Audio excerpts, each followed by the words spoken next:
Trump को ठकुची पाकिस्तान। पाकिस्तान जो मध्यस्थ रूप निर्वाह करने कथा सेठी प्रथमरु ही प्रश्न चिन्ह देखा देइथिला। ताकू नहीं विश्व समुदाय बारंबार आलोचना करिसेंते, आमे मध्ये एठी आलोचना करिछे। किंतु पाकिस्तान को तो एमिति केही भी विश्वास करती नहीं जो जहाँक युद्ध पाई मध्यस्थ भूमिका निर्वाह करबा पे से आगे थिला ईरान तापरे बिल्कुल विश्वास करूना।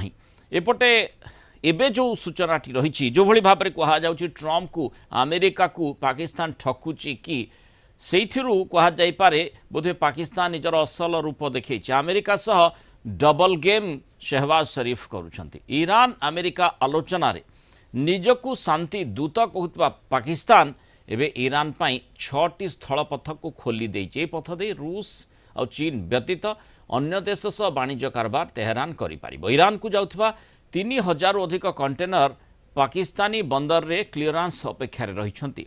या मध्य निजर लाभ देखी 6टी स्थलपथ खोली देबाकू निष्पत्ति नेछि पाकिस्तान।